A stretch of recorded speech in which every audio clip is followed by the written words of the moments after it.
ассалому алайкум дӯстон, хуш омадед ба шабакаи мо. Дар ин навор барои шумо тозатарин ва муҳимтарин хабарҳоро аз ҷаҳони ММО мода кардем. Барои ҳамин наворро то охир тамошо кунед. дӯстон, хабари муҳим: бародари тоҷик Ҳикматулло, устои дандон яъне стоматолог дар шаҳри Москва, хизматрасониҳои ин бародари тоҷик кандани дандон, табобати дандонҳо, тозакунии дандонҳо, пломбаи дандон, сафедкунии дандонҳо ва ғайра. Ҳикматулло стоматологи пуртаҷриба буда дар кори худ профессионал аст, ки мушкилиҳои шуморо ҳал мекунад. Дар шаҳри Москва хизматрасониҳои ин бародарамон аз ҳама беҳтарин ва бо нархи дастрас аст, ки ҳар яки шумо мушкилиҳои дандонҳои худро ҳал карда метавонед. худи ҳозир ба номерҳои дар рӯекран буда занг зада худро номнависӣ кунед ва дандонҳои худро табобат кунед.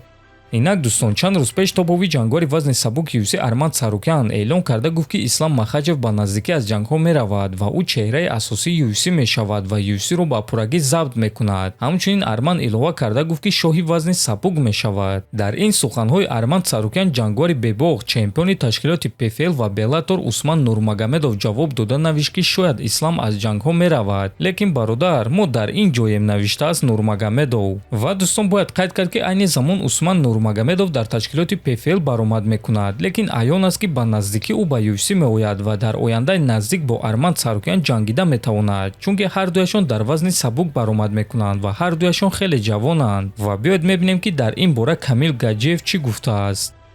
Усман Нурмагомедов дар ояндаи наздик ба UFC меравад ва дар вазни сабук баромад мекунад. барои ҳамин муҳорибаи Усман зидди Арман метавонад идомаи таърих шавад, чунки бисёриҳо реванши Ислам ва Арманро дидан мехостанд ва акнун муҳорибаи Усман бо Арман ҳамон муҳорибаро иваз карда метавонад. ман фикр мекунам, ки Усман ҳозир ҷангваре ҳаст, ки ҳоло бузург нашудааст, ҳоло ба пуррагӣ ба воя расидагӣ нест. ӯ барои ман ҳоло ҷангвари умедбахше ҳаст, ки таҷриба гирифта истодааст. яъне ма гуфтаним, ки агар худи ҳозир Усман бо Арман вохӯранд, ма Арманро ғолиб мебинам. ана агар ки Усман ба UFC шомил шавад, ду муҳориба гузаронида ғалаба ба даст орад, пас ана ҳамон вақт муҳорибаи онҳо дар ҳақиқат шавқовар хоҳад шуд. ҳамон вақт Усман дигар мешавад, бузургтар ва бо таҷриба. муҳорибаҳо дар PFL ин муҳорибаҳо дар UFC нест. барои ҳамин ба ӯ санҷишҳо дар кор аст, гуфтааст Гаджиев. дӯстон, шумо бо суханҳои Камил Гаджиев розӣ ҳастед ё ба фикри шумо Усман Арманро манъ карда метавонад?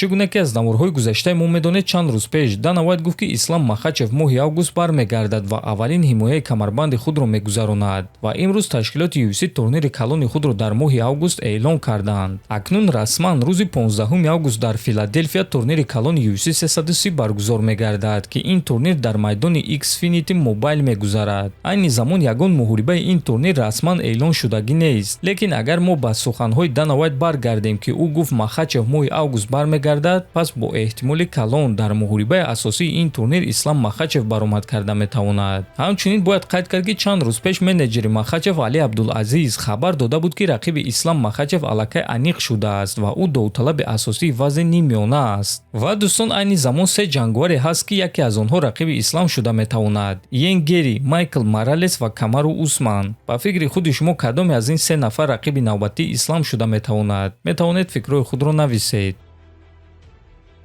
чемпиони нави вазни ним вазнини UFC Карлос Улберг гуфт, ки рақиби навбатии худ киро дидан мехост.